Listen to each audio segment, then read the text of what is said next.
Bonjour, cher ami, chère âme et en quête de paix. Bienvenue.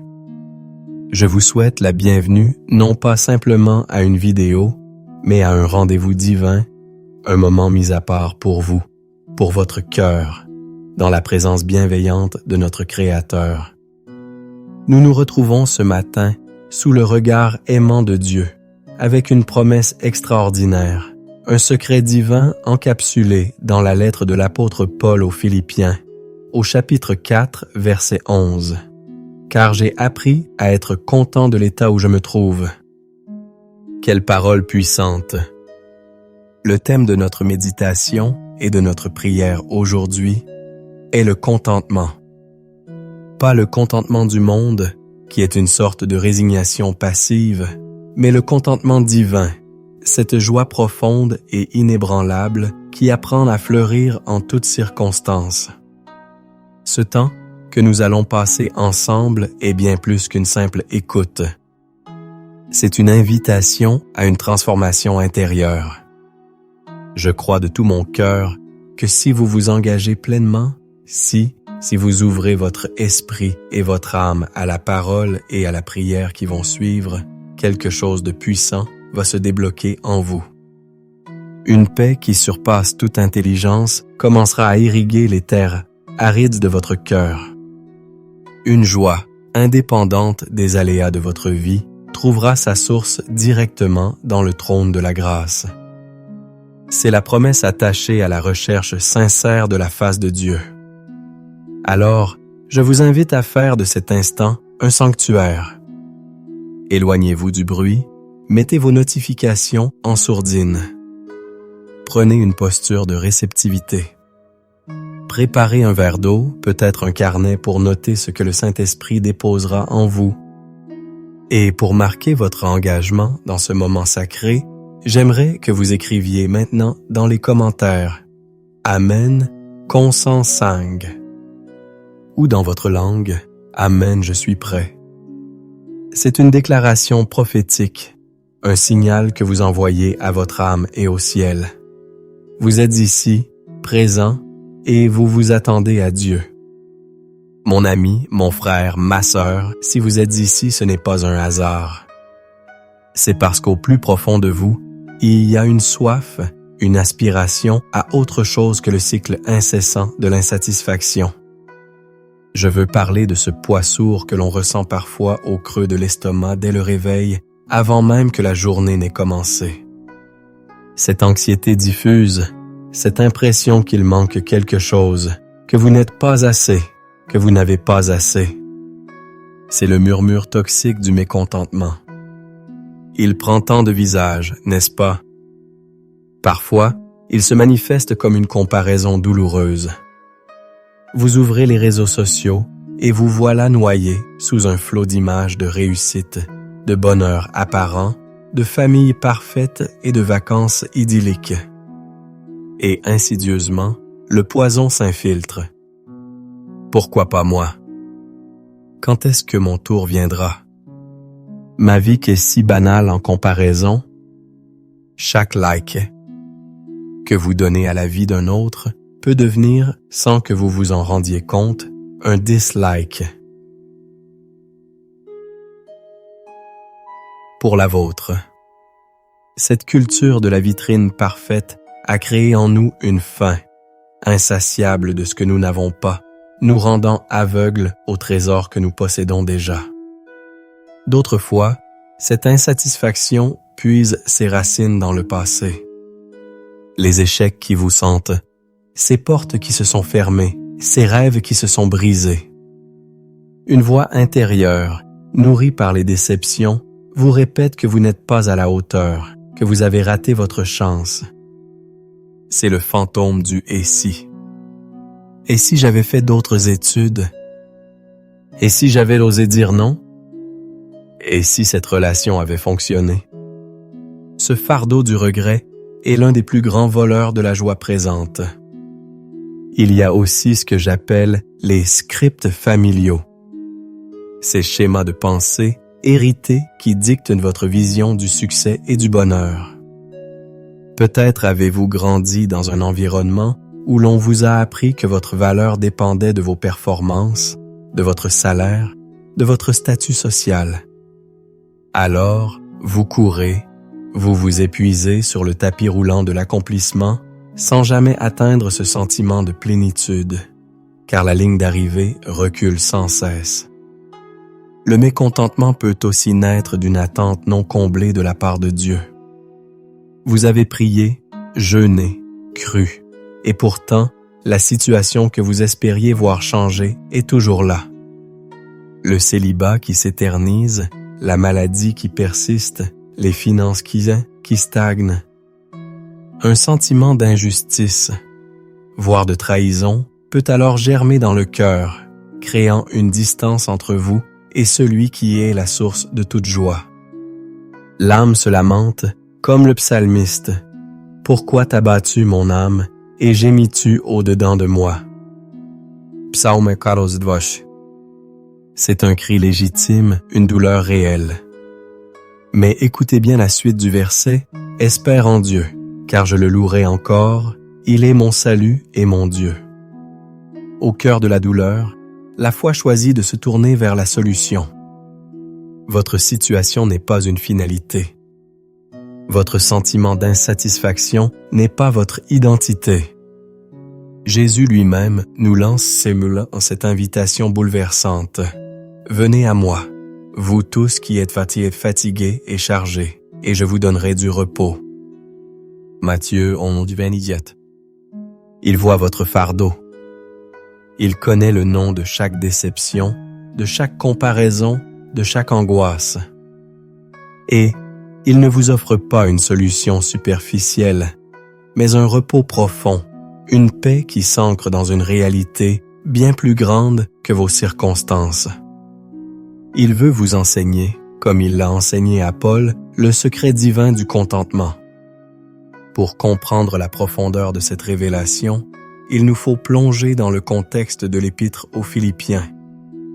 Où se trouve l'apôtre Paul lorsqu'il écrit ces mots devenus si célèbres? « J'ai appris à être content ». Est-il dans un palace, entouré de confort, au sommet de son ministère? Non.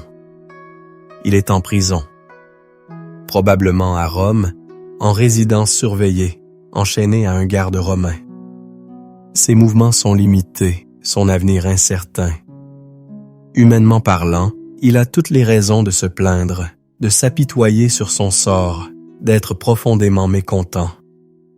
Et pourtant, c'est de ce lieu de privation et d'épreuve qu'émane l'une des lettres les plus joyeuses de tout le Nouveau Testament. C'est un paradoxe divin. La joie et le contentement dont parle Paul ne sont donc pas liés à l'absence de problèmes, mais à la présence de Christ au milieu des problèmes. Regardons le texte de plus près. Philippiens chapitre 4, versets 11 à 13. Ce n'est pas en vue de mes besoins que je dis cela, car j'ai appris à être content de l'état où je me trouve. Je sais vivre dans l'humiliation, je sais vivre dans l'abondance. En tout et partout, j'ai appris le secret d'être rassasié et d'avoir faim, d'être dans l'abondance et d'être dans la disette. Je puis tout par celui qui me fortifie. Le mot-clé ici est « appris ». Le contentement n'est pas un don inné, une disposition naturelle de caractère. C'est une discipline spirituelle, une formation de l'âme. Paul dit qu'il a été initié à un secret. Ce n'est pas automatique. Cela demande un processus, une décision, un entraînement. Le mot grec derrière content, autarkes, signifiait dans la philosophie stoïcienne une forme d'autosuffisance, une indépendance totale vis-à-vis des circonstances extérieures. Mais Paul lui donne un sens radicalement nouveau. Pour lui, ce n'est pas l'autosuffisance, mais la christosuffisance. Ma capacité à être content ne vient pas de ma propre force de caractère, mais de la force de Christ en moi. C'est la nuance qui change tout. Paul détaille cet apprentissage. Je sais vivre dans l'humiliation et je sais vivre dans l'abondance. C'est fascinant. On comprend aisément qu'il faille apprendre à être content dans l'humiliation, la pauvreté, le manque. Mais Paul dit qu'il a aussi dû apprendre à être content dans l'abondance. Pourquoi? Parce que l'abondance porte en elle ses propres pièges, l'orgueil, l'attachement aux biens matériels, l'oubli de Dieu, la fausse sécurité. Le cœur humain est si prompt à s'attacher aux dons plutôt qu'aux donateurs. L'abondance peut créer une autre forme d'insatisfaction, la peur de perdre ce que l'on a. Le contentement divin, lui, nous apprend à tenir les bénédictions matérielles avec une main ouverte, en les recevant avec gratitude quand elles sont là, et en gardant notre paix quand elles ne le sont pas, car notre véritable trésor est ailleurs. Ce secret, Paul ne l'a pas découvert dans un livre, mais dans le creuset de l'expérience. Pensez à la vie de cet homme.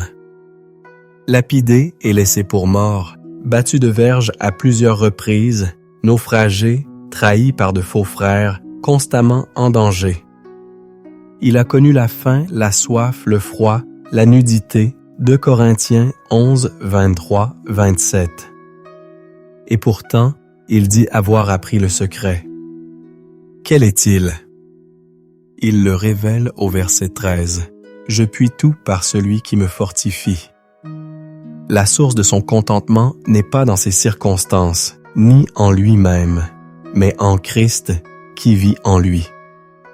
C'est la puissance de la vie de résurrection qui lui permet de transcender la situation présente.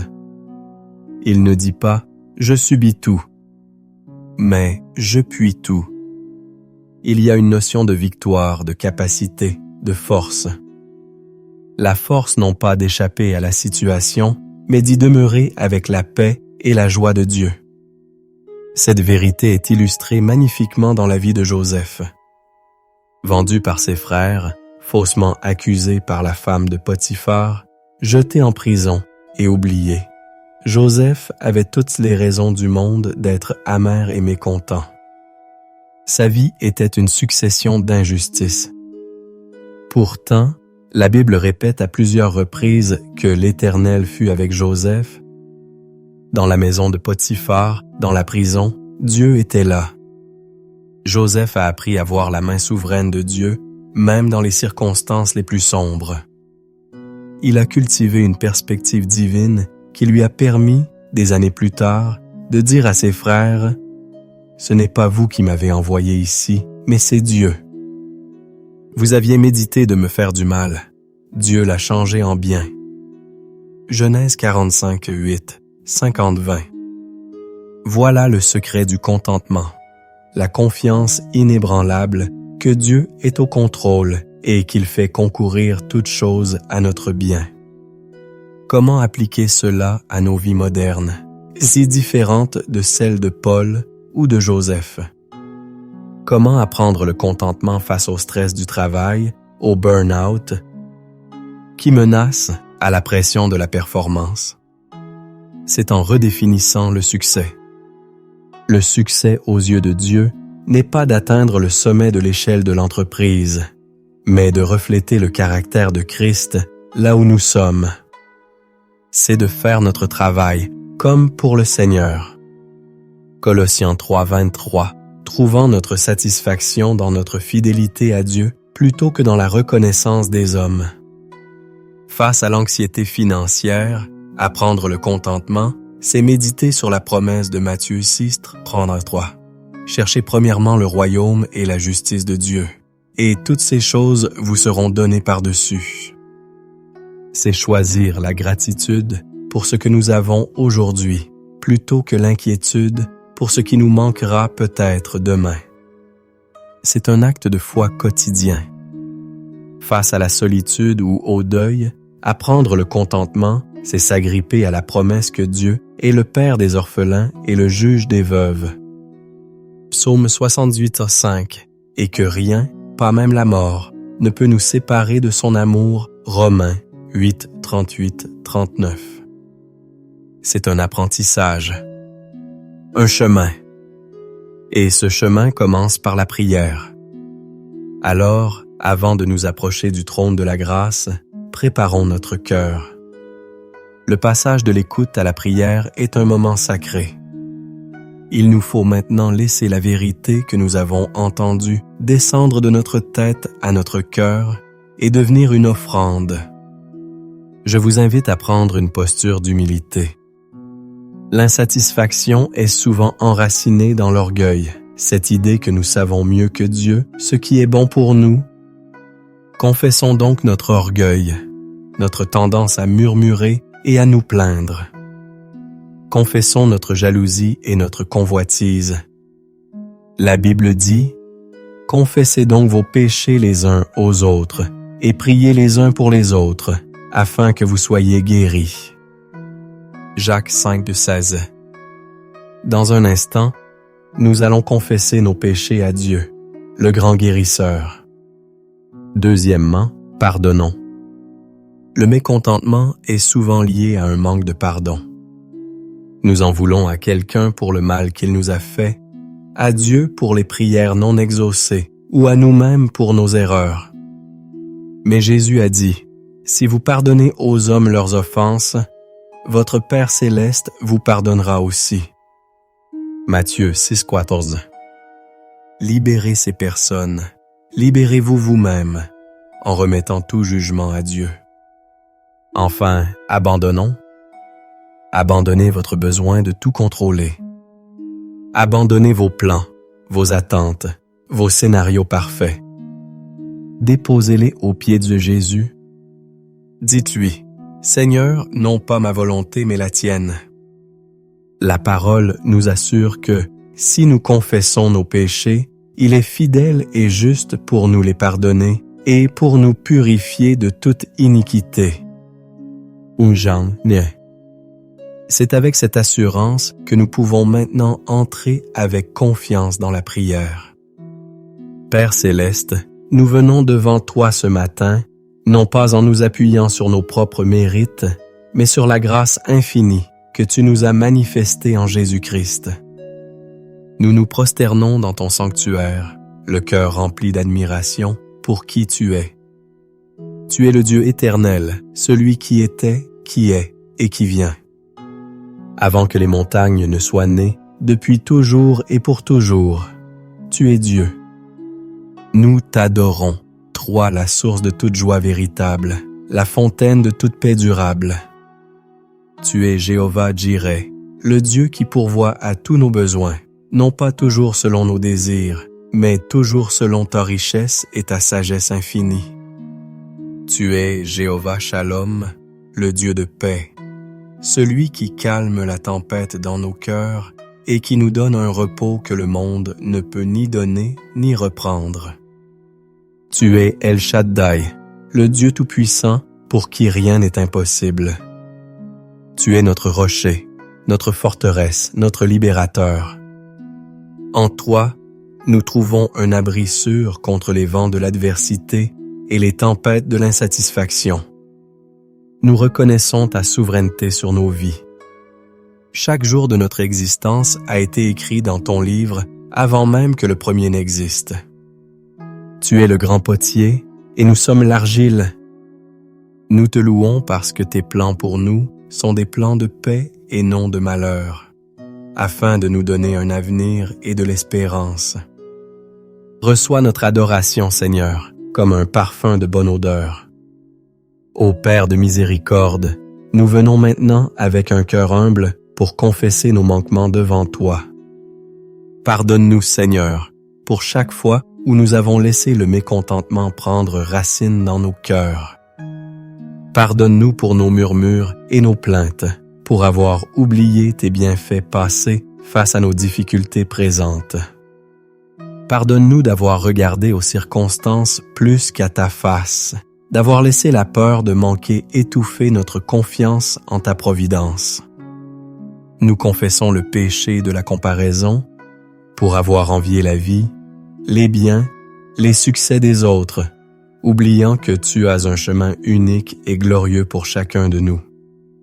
Pardonne-nous pour l'ingratitude, pour avoir pris pour acquises les grâces simples et quotidiennes, le souffle de vie, la nourriture sur notre table, l'amour de nos proches. Pardonne-nous pour notre orgueil, pour avoir cru savoir mieux que toi ce dont nous avions besoin, pour avoir lutté pour garder le contrôle au lieu de te le remettre. Nous déposons à tes pieds ce matin l'anxiété qui nous ronge, les déceptions qui nous pèsent, les regrets qui nous hantent. Lave-nous, Seigneur, par le sang précieux de Jésus. Purifie nos cœurs et crée en nous un esprit bien disposé, un esprit de contentement et de gratitude. Maintenant, Père, armés de ta parole, nous proclamons tes promesses sur nos vies. Nous déclarons, selon Philippiens 4:11, que nous apprenons à être contents en toutes circonstances. Ce n'est pas notre état naturel, mais c'est notre discipline spirituelle. Nous choisissons d'apprendre. Nous déclarons que, comme Paul, nous savons vivre dans le dénuement et dans l'abondance, car notre stabilité ne se trouve pas dans ce que nous avons, mais en celui qui nous a. Nous proclamons la vérité de Philippiens 4:13. Nous pouvons tout par Christ qui nous fortifie. Nous pouvons faire face à la pression, nous pouvons traverser l'épreuve, nous pouvons résister à la tentation de l'amertume, car ce n'est pas par notre force, mais par la tienne qui agit puissamment en nous. Nous déclarons que ta paix, qui surpasse toute intelligence, garde nos cœurs et nos pensées en Jésus-Christ.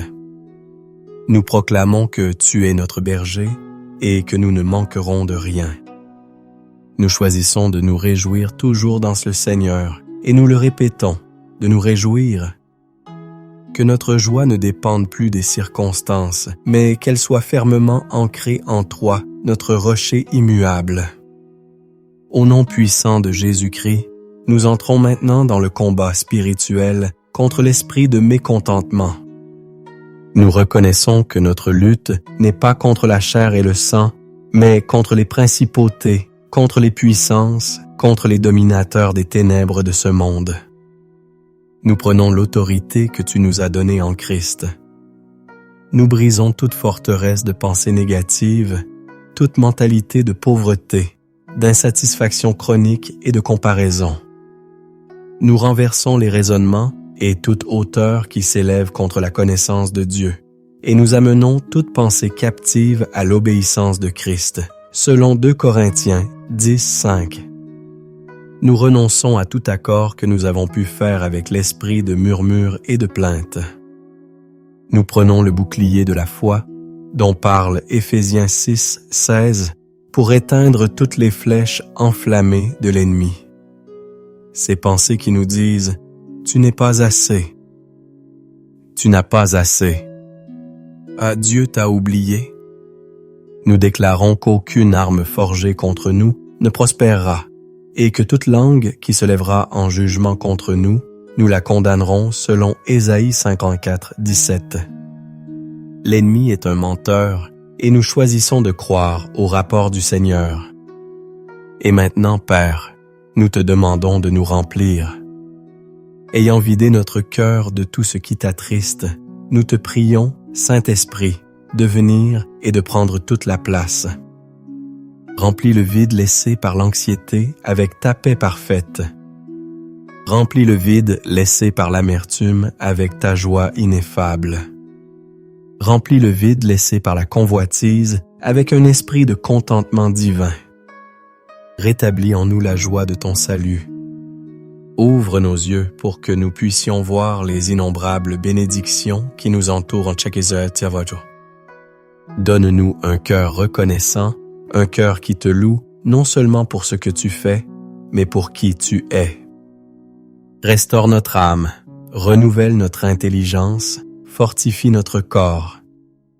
Que nous puissions être des vases d'honneur, débordant de ta présence, portant le fruit de l'esprit qui est l'amour, la joie, la paix, la patience, la bonté, la bénignité, la fidélité, la douceur, la tempérance. Fais de nous des témoins lumineux de ce que signifie trouver sa pleine satisfaction en toi seul. Au nom de Jésus. Amen. Maintenant, dans le calme qui suit cette prière, je vous invite à faire silence. Juste pour un instant. Prenez une profonde inspiration et en expirant, relâchez toutes les tensions restantes. Fermez les yeux. Ne demandez rien. N'analysez rien. Simplement, écoutez. Au plus profond de votre être, soyez attentif aux murmures doux et légers du Saint-Esprit. Qu'est-ce que Dieu dit à votre cœur ce matin? Quelles paroles d'encouragement, de correction ou d'amour dépose-t-il dans votre esprit? Accueillez-la. Laissez-la s'enraciner en vous. Dieu parle à ton cœur. Reçois sa parole personnelle pour toi aujourd'hui. Et maintenant, dans l'autorité du nom de Jésus, je veux libérer sur toi une parole prophétique, une bénédiction pour ta journée et pour ta vie. Reçois-la par la foi. Sur ta vie spirituelle, je déclare que tu n'es plus esclave de l'insatisfaction, mais que tu es un disciple qui apprend le contentement. Je déclare que tu entends clairement la voix du bon berger et que tu as la sagesse de la suivre, comme il est écrit en Jean 10, 27. Sur ta santé, je déclare que ton corps est le temple du Saint-Esprit. Je libère sur toi la guérison divine et la force surnaturelle. Par les meurtrissures de Jésus, tu as été guéri, selon la promesse d'Ésaïe 53, 5. Sur tes finances, je brise l'esprit de manque et de peur. Je déclare que l'Éternel, ton Dieu, t'ouvrira son bon trésor, le ciel, pour envoyer la pluie sur ton pays en sa saison et pour bénir tout le travail de tes mains. Tu prêteras à beaucoup de nations et tu n'emprunteras point, selon Deutéronome 28, 12. Apprends à être un bon intendant, plein de gratitude. Sur ta famille, je déclare que tes enfants sont instruits de l'Éternel et que grande est leur paix, selon Ésaïe 54, 13. Je déclare l'harmonie, le pardon et l'amour de Christ dans ton foyer. Sur ta destinée et ton appel, je déclare que tu marches dans les œuvres bonnes que Dieu a préparées d'avance pour toi, car tu es son ouvrage, ayant été créé en Jésus-Christ, comme le dit Éphésiens 2, 10. L'insatisfaction ne te détournera plus de ton but. Sur ta protection quotidienne, je déclare que l'Éternel gardera ton départ et ton arrivée, dès maintenant et à jamais, selon le psaume 121, 8.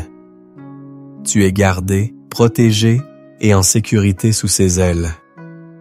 Et enfin, sur ton âme, je déclare que le Dieu d'espérance te remplit de toute joie et de toute paix par la foi pour que tu abondes en espérance, par la puissance du Saint-Esprit, selon Romains 15, 13. Que la joie du Seigneur soit ta force aujourd'hui et tous les jours de ta vie. Et maintenant, reçois la bénédiction sacerdotale. Que l'Éternel te bénisse et qu'il te garde. Que l'Éternel fasse luire sa face sur toi et qu'il t'accorde sa grâce. Que l'Éternel tourne sa face vers toi et qu'il te donne la paix. Nombres 6, 24 vient. Cher ami, le secret du contentement, ce n'est pas d'avoir tout ce que l'on désire, mais de désirer celui qui nous a tout donné en Jésus-Christ. C'est une discipline quotidienne, un choix renouvelé chaque matin de fixer nos yeux non sur ce qui nous manque, mais sur la suffisance de Christ. La prière que nous avons faite aujourd'hui est une ancre pour votre âme. Je vous encourage vivement à y revenir chaque matin pendant les 7 prochains jours. Faites-en votre prière personnelle. Vous verrez le Saint-Esprit commencer un travail de transformation profonde en vous. Si ce moment de prière et de méditation vous a béni, faites-le moi savoir dans les commentaires en écrivant simplement « J'ai reçu ». Votre témoignage encourage non seulement notre équipe, mais aussi toutes les personnes qui liront les commentaires. Pensez également à aimer cette vidéo.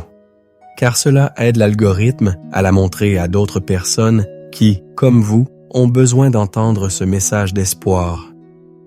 Et surtout, partagez-la avec au moins une personne de votre entourage. Vous ne savez jamais qui combat une bataille silencieuse contre l'insatisfaction. Votre partage pourrait être le canal de la grâce de Dieu pour elle aujourd'hui. Enfin, si ce n'est pas déjà fait, abonnez-vous à la chaîne et activez la cloche pour ne manquer aucun de nos prochains temps de prière. Pour continuer votre méditation, je vous invite à regarder notre prière puissante pour la protection divine qui s'affiche maintenant sur votre écran. Que la grâce et la paix de notre Seigneur Jésus-Christ soient avec vous. Demeurez dans sa joie.